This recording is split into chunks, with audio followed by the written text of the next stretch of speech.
Sharks for hosting us. Coach, welcome to the show. Thanks for being here. Appreciate you, brother. Happy to be here. So let's start by talking about the season that's coming ahead, but the off season that you've just gone through. So you just had your first season last year, 4 wins for the team on the season, which is a big deal for the Nathan Hale Rangers. And going forward, what do you project? Because you've been talking about historic season. So what does that off season look like for you? We worked really hard. When I first got the job, it was only 12 players in football. So those 12 are still with us and still working hard. But we had to, build. And by the time we got to about the third game of the season, we had over 60 guys. And, throughout the course of the year, we ended up trimming down a little just for we have rules. Our players sign a contract before the season. Yep. And we have GPA minimums. We got attendance requirements. And so we have so many strike system. When they hit their last strike, then they get removed from the team, which I want everybody to stay, but we have to maintain a standard. And if you look at before I got there, it was like 3 combined wins in the last, like 7 years or something. Yeah. A bunch of winless seasons. And changing the culture was a big thing. And so once we got to off season, I'm really good with strength and conditioning. Yep. And so we had to get stronger. Our guys got really strong. We got a lot faster. And we implemented a new defense, but the offense is, very similar. So we got a bunch of guys back. And, 7-on-7, we did a bunch. And we only lost 1 game out of, over a dozen. And so confidence is there. Team camp, our running backs averaged over 20 yards a carry to the point where we had to stop running the ball so we could, find something to get better at. So we did good, but, under the lights is different. Yeah. And, All City was an example of that. But yeah, I'm proud of the work we put in. Guys been grinding real hard. And now we just got to, put it all together and get ready for the season. So let's talk All City, because it started out with a tough loss to a really good McLean team that went on to play in the championship against Booker T. So obviously they were physical. They presented some challenges, and then recovering with a win against Rogers. It looked to me, just as a viewer, that there were really only just a couple of moments within that game against McLean where it really could have gone your way. Just a couple of miscalculations, a missed pass here, a missed run there, and I think it really boils down to just being able to get just a couple of yards on 2 different plays. Yeah. Talk about the way that went and how you improve going forward. First off, congratulations to McLean. Yeah. I know Coach Harper, man. He's a good guy, and they work hard over there. But if you look at the game, other than the 1 touchdown play, they never had a first down. And, we outgained them, but we didn't finish drives. And so even for me as a play caller, I was super rusty and a little too cautious. Should have opened it up more because I'm seeing things, and, it's our running back's first action with us. Mm-hmm. And, coming from where he came from, he's not used to having blocking. So I'm serious. He just wasn't hitting it as hard as I liked him to hit it. But he still played well, but I know seeing him at practice, he got a whole nother gear he can get to. Right. And on that first, third, and short, I do a lot of checks. So the check got relayed to the line but not the backs. So the play was called left. We checked it. The line blocked right. The running back still went left. And that's why we got the TFL. Mm-hmm. And it was only like 4th and 3. Normally in the game I would go for it at that field position, but I was like, let's just punt. Let's see what we can do. And then the clock was wonky. they were starting it too fast, and times the refs was on the field, and then they give us a delay of game. I'm like, how can we snap it if the ref on the field? And so it was hard to get in a rhythm. But then at the end, because the first drive we had the miscommunication on the check call, and then the second drive we marched down the field, and then we had the snap over the quarterback's head. Yep. And then the third drive, we ran out of time because of halftime. Right. And, this is my second All-City. I didn't know if it was like a normal quarter or it was a half.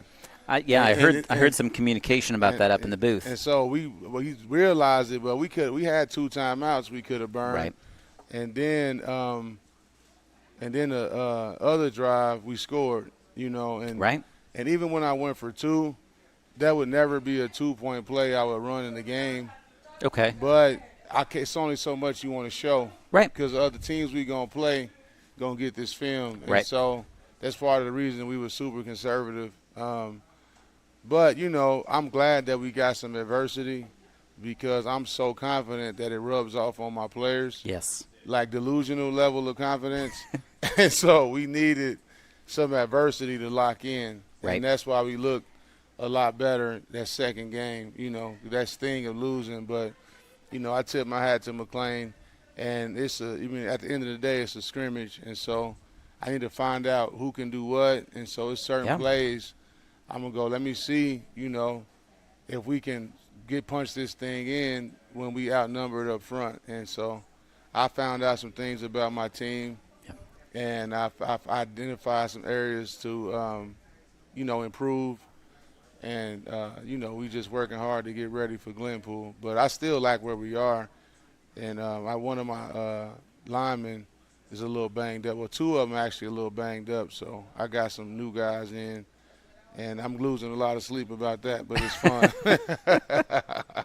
So you talked running backs for a minute, and I want to pivot back to that for just a moment because Lonnie Bowler, I think, is who we were all looking at. Mm-hmm. We were all excited about him, and he was good. He was a strong back. He hit holes.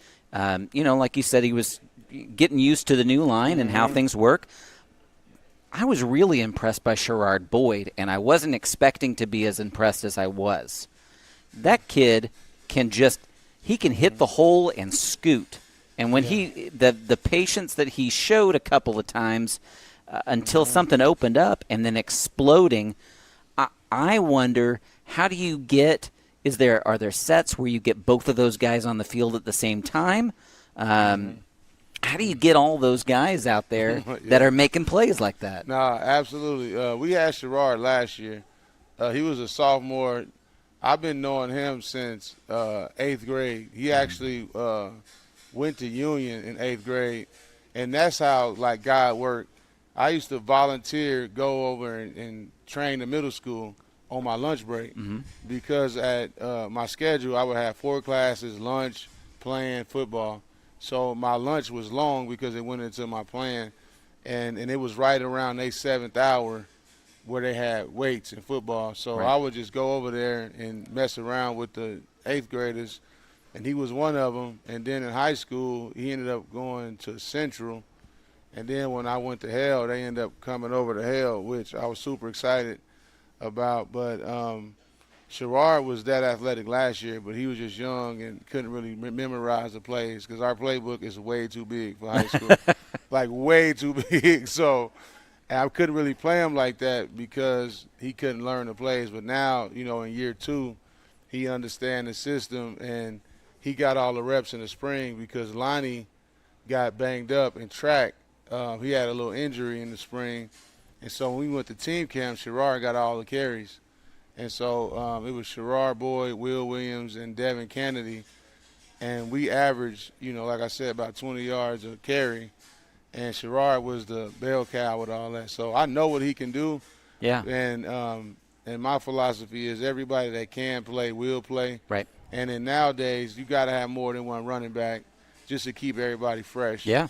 And with us, a big mistake I made year 1 is I didn't have everybody going both ways. And then we get to a game, guys would get tired or cramp, and the backup is not as strong. When I got 4 DBs that can come play receiver better than the backup receiver. And so this year, everybody do everything. Right. And Lonnie and Sherrard both play defense. So that's a good 1-2 punch. And I'm telling you, you didn't see them, but Will Williams and Devin Kennedy are really good at running back too. So we have 4 guys that's really good. And we have a sophomore named Jakylan Figures. I've been knowing his family since I was 8 years old. But he's super incredible too. I'm biased, but the running back's not the issue. We just got to make sure we block it. Yeah. You know what I mean? Well, Coach, I appreciate that start in, that lead in. We will be back in just a moment. We've got a couple words from sponsors. We'll be right back here on the Oklahoma Sports Network.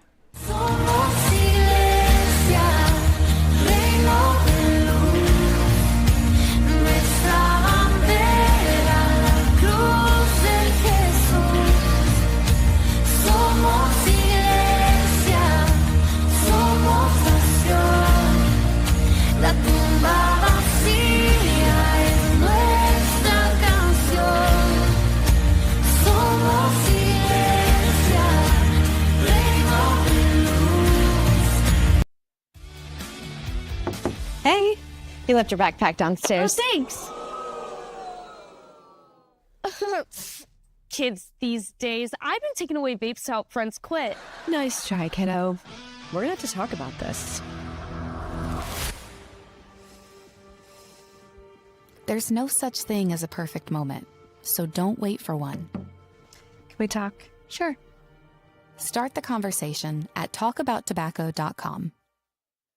College is more than just going to class. College is a journey. It's meeting new people and making new friendships that will last a lifetime. It's learning from professors who care about you and your success. And finding out it can be really fun and rewarding. It's discovering that thing you want to do for the rest of your life. Cameron University is all about helping you grow and succeed. Because your success is our success.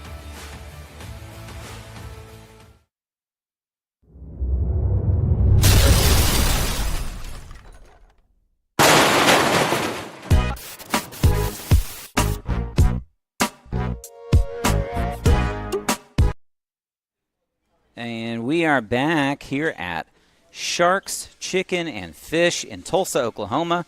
We're at 21st and Sheridan, just down the street from Nathan Hale, where our coach, Jesse Jones, has taken the helm last year into this year. And that's kind of what I want to talk to you about, Coach, is this staff that you've put together here. You've got an impressive group of leaders. You've got James Smith that came in, Danny Smith, Jimmy Seifor, Charles Thomas, Dre Brooks, Justin Perry, Roderick Benman. How have these guys gelled? I know you have some new faces in this year. How have you gotten those guys together, and what kind of stuff have you done to get everybody on the same page? Where are people stepping up, and what are you excited about? I'm excited about every guy. Everybody we had last year came back. But we only had 5 total coaches, including me. And it's just a lot, to run the program the right way. And so we brought in Roderick Benman to be co-DC. And James Smith, been the offensive coordinator for over 20 years. He's like, sent from above. He just understands the game. We communicate a lot. We think the same. We see the game the same. And so having him in the box, I could hear him on the broadcast last week. But it's like, hey, yo, he sees the game, and everything he ever told me was good. Yeah. Which is great because I know a lot, but sometimes, so much stuff going on, I could forget something. And so having him is a blessing. And, Danny Smith, he the best recruiting coordinator in the state. He get guys to college. I was at Jinx with him. He did it. Yep. We was at Union together. He did it. And now last year he did it with my seniors, and he's doing it now. And just having him was a blessing because that's the most important thing in these families, especially at Nathan Hale, because that, like I said before in the previous interview, when I was at Jinx, if a kid didn't get a scholarship, it was fine because most of the time the parents could afford to send them wherever they wanted to go. Right. But here, if a kid don't get the scholarship they want, they probably not going to go to that school. So it's really important. And so that's Danny Smith's bag. He the co-DC and the D-line coach. He's super tough. And I've been knowing him for years. And I'm grateful he's here because he had opportunities at a bunch of 6A schools, some of the top 6A schools, and he came here. And Jimmy Seifor, he's the reason we own Oklahoma Sports Network. He's really good with the community and dealing with parents. And he ran point on us visiting all the feeder elementary schools. And, with him, he just come with those type of ideas to elevate the program, on all facets, community service, outreach, those types of things. And he coached running backs. And Dre Brooks is the point man for the building. Like, he's tight with the admin and principals and everybody who make everything shake in the building. So something I don't know, I call Dre. Dre is the plug. And, he coached DBs, and we have Coach Benman. Like I said, he came. He's super passionate and aggressive, and I'm really aggressive. So he's like me. He's just passionate. He's a workhorse, and we can whatever I ask him to do, he's gonna give 1,000% effort. He don't make excuses. He gets stuff done, and I talked about James Smith already. I don't want to forget nobody. Coach Perry, I coached his son, Tay Perry, at Union. Mm-hmm. And, he don't work at the school, but he give us what he got. He's just a high-energy guy. He's the rah-rah, motivate the team, keep everybody pumped up, and he bring positive energy. Yeah. Sometimes I could be a little grumpy, and so you need a guy like that bring a ton of energy. And so for me, it's just a blessing because – I had a back injury that I'm still dealing with, and so this I noticed summer, you're off your cane. Yeah. The walk was short, but I have to delegate because sometimes I put too much on my plate, right? And so this injury forced me to rely and give guys more responsibilities, and everybody stepped up to the plate, and so I'm really grateful. And we meet a lot. We had our week where we met every day for about 10 hours a day, just putting everything together. And, guys are there every day. It's just a lot better. It feels like it's supposed to feel from the coaching side. So in terms of, you talked about installing a new defense. The offense is similar, but you have a new offensive coordinator. As a coach that still calls plays but has an offensive coordinator, how do you guys work together to get that done, and what kind of changes should we expect to see on the defense this year as opposed to last year? Okay, so my plan with Coach Smith is because our kids know our terminology, so it was a process, to get them to learn it. And so when he came in, I go, look, we have to keep the names the same because they know it already. But we just implementing because, power is power, right? Right. We might call it this, somebody else might call it that, but football is football. Sure. And so we implement a lot of the schemes that Coach Smith want to do, just using our terminology. And then also I'm the O-line coach, so a bunch of